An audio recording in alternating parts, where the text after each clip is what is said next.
Hello, I'm Dr. Smita Nagpal, and today I'm going to be talking about anxiety.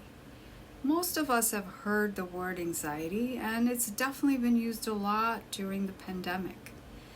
It's also used interchangeably with words such as worry or stress. In fact, people often confuse stress with anxiety, and while there is a connection and a similarity between the two, they can come from different sources and show up in different ways. So in this video, we're going to talk about the ABCs of anxiety. What are the basics? First, the A. What is anxiety? How does it differ from stress? What are some common triggers for anxiety? B is the brain science behind anxiety, and C is for the calm and curiosity we can get through practicing different techniques. And if you're a parent watching this, some techniques that you can help your child calm their anxiety down. Last but not least, we're going to talk about when do you know it's time to seek professional help and where can you find such help.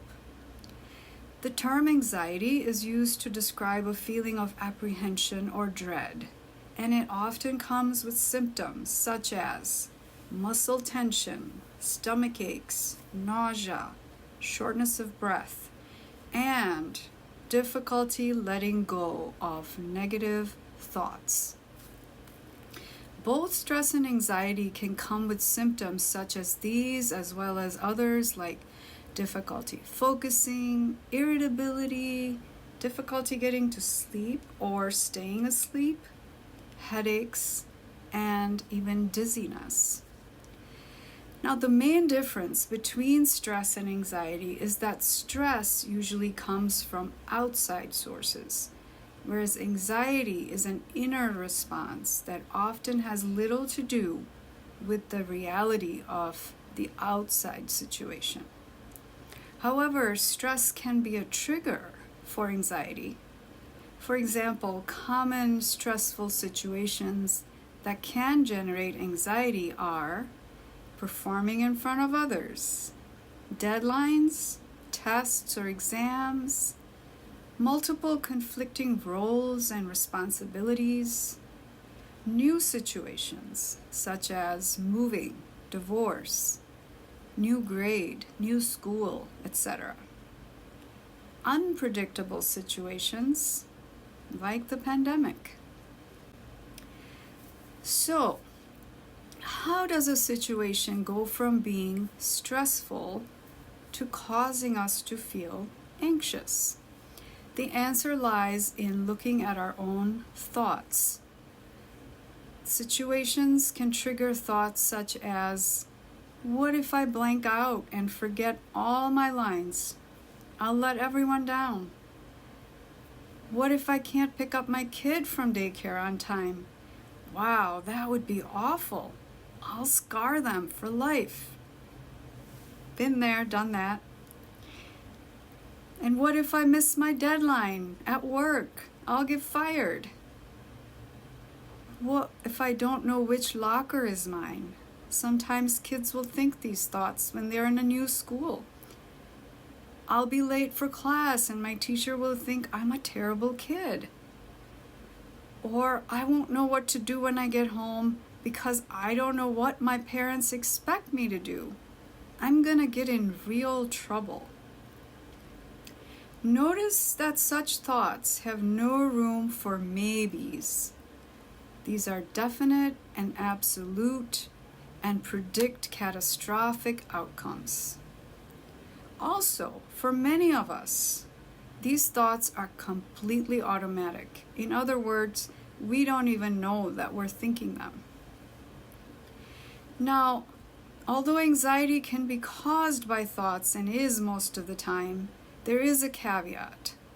Anxiety does not always happen due to a specific trigger or thought process.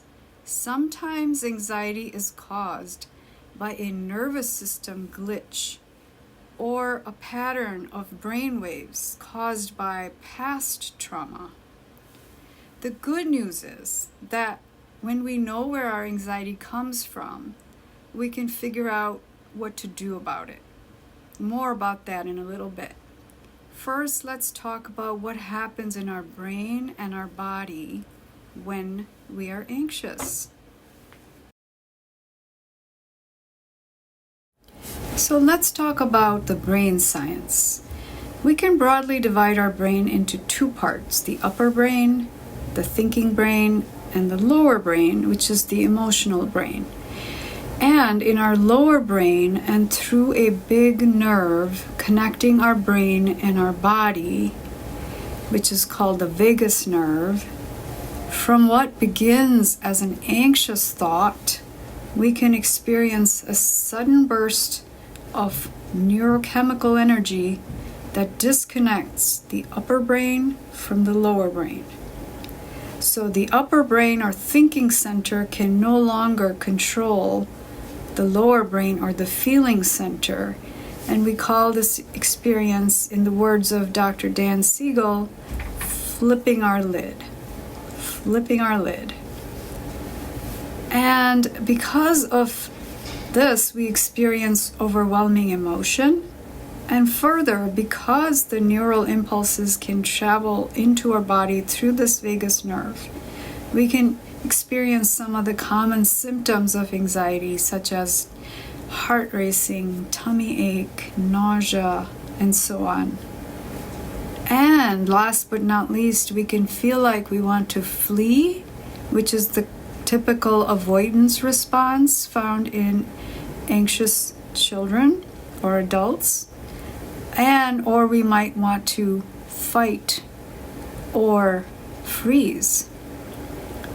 And what happens if we do this? Well, fortunately, we do have some ways that we can share with you that can help reconnect the upper and the lower brain and relax the vagus nerve and put the lid back on. But before that, a quick factoid.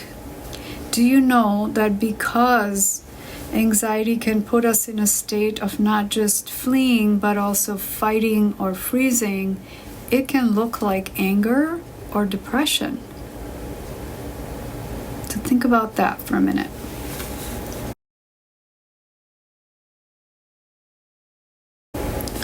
So the C, the calm and the curious. What do we do if our anxiety starts to take over our brain and body? Well, one thing we could do is write out our thoughts and figure out some arguments against them, such as like this. Oh, and you can also help your kids do this. Thought, I'm going to fail this test, and that means I can't go to my friend's house this weekend. Feeling very anxious. Argument, if I can relax before the test and study a bit more, I might pass. And if I still don't pass, I can let my parents know that at least I tried, and they might let me go to my friend's house. But if they don't, then I could spend time doing things that I like to do at home, and maybe I can plan to go to my friend's house next weekend. So something like this can reconnect our upper and lower brain and relax the entire brain and the body system. However, it doesn't work for everyone. So another option would be to try some mindfulness activities to calm our bodies and quiet our thoughts. Now, mindfulness is simply a word that is used for a practice of bringing awareness to our present moment with intention, purposefully, and without judgment. And we try to bring this awareness through our senses or through our breath. So here we will practice a couple of awareness exercises or mindfulness exercises that could have a powerful impact on your ability to contain anxiety. So here we go. First, a very simple mindfulness activity using the breath.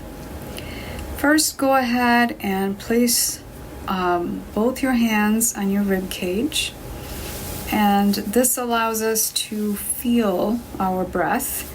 So if you're placing your hands below your rib cage, you would be able to sense if your breath is deeper or shallower. And so try and take in a deep breath through your nostrils like this, and then allow it to leave your body through your mouth like this.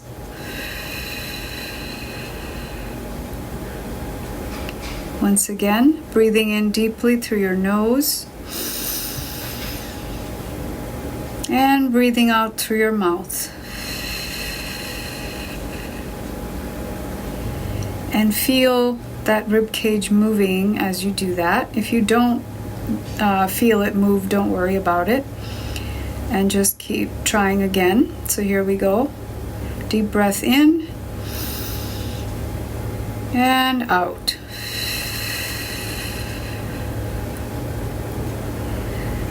Now another variation of this is to place one hand on your chest or near your heart and the other one on your belly.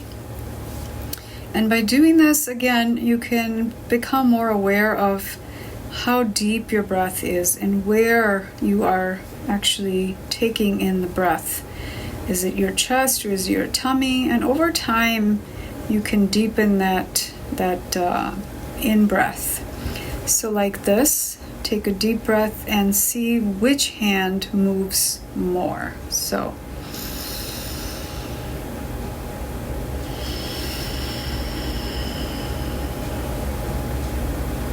once again.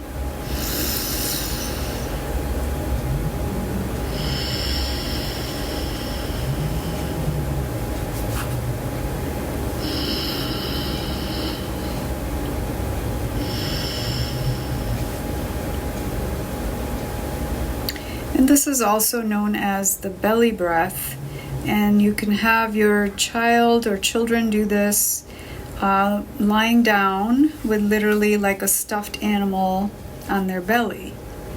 And the instructions are just to try and take the belly bear for a ride. So if once you breathe in, the belly bear goes up. When you breathe out, it goes down. And you do this a few times as if you are giving that belly bear a ride.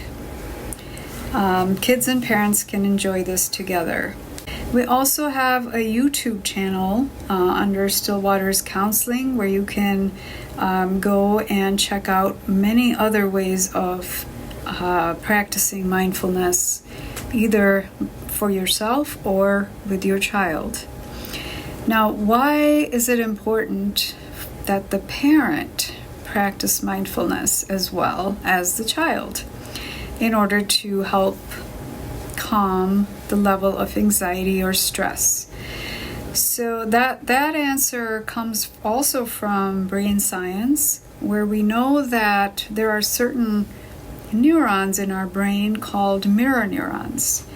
And what happens is that if you are not calm, then your inner state is sort of mirrored by your child or by anyone else who's present in the room. And this just happens automatically without trying. So if your child is upset, you are likely to experience a state of upset just because of mirror neurons. And taking the time to do a few mindful breaths can help you relax enough so that you can help your child.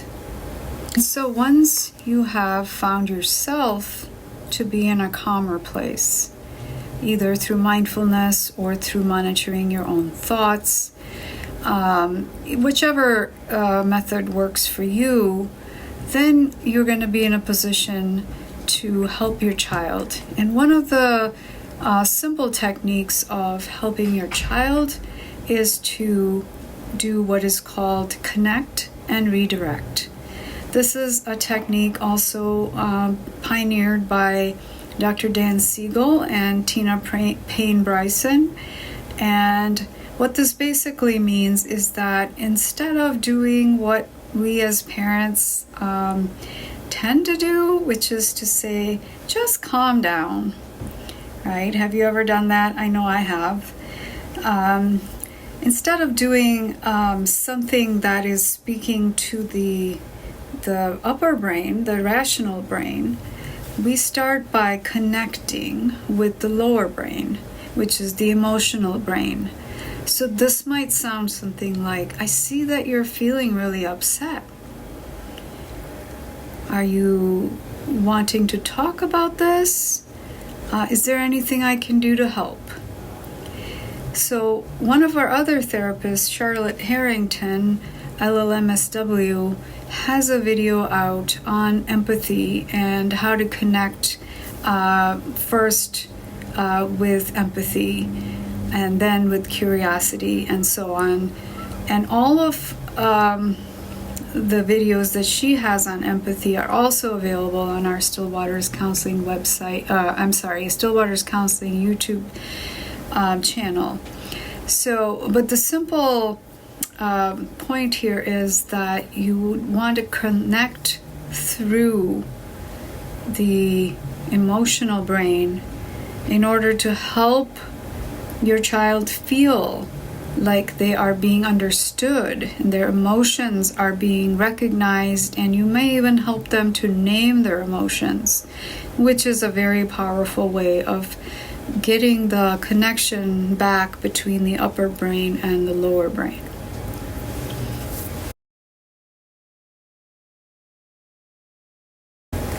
Let's also talk about what to do when everything you have tried does not seem to work.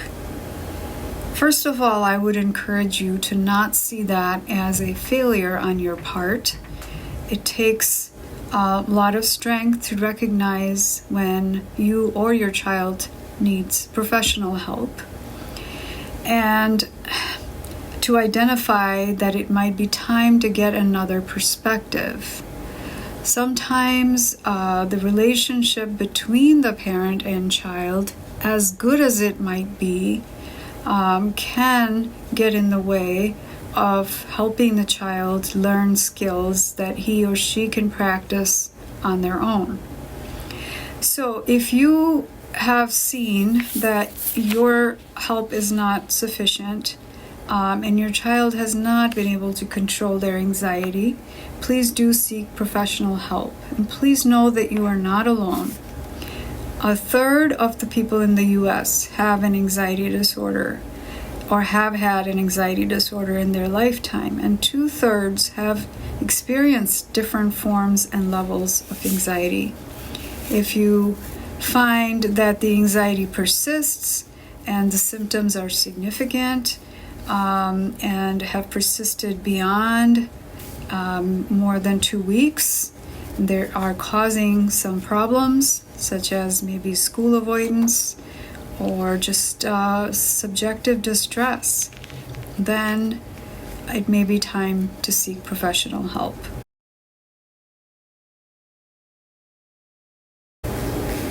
So what's a good place to go for professional help? Where do you start? If you are the parent of a school-aged person watching this video, your school counselors and social workers are your first stop.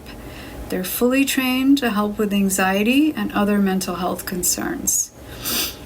Please ask to have your child see one of them, and this can likely happen during the school day. If you are an adult watching this and you wish to seek help for yourself, you may wish to contact your human resource department and inquire about employee assistance programs, or EAPs. These programs help you gain access to mental health care for a low cost. Otherwise, you can reach out to private therapists, counselors, social workers, and psychologists, all of whom are trained to help people with anxiety and mental health concerns. The pandemic has definitely increased the level of distress and anxiety that many people are experiencing. So you may find that when you call to make appointments, you encounter some wait lists. You may need to be persistent in order to access mental health care. But your child's school may have a list of referrals, or you may check the following websites for help in identifying therapists who might be available and who take your insurance. Thank you for watching this video on the ABCs of anxiety, and I'll see you next time.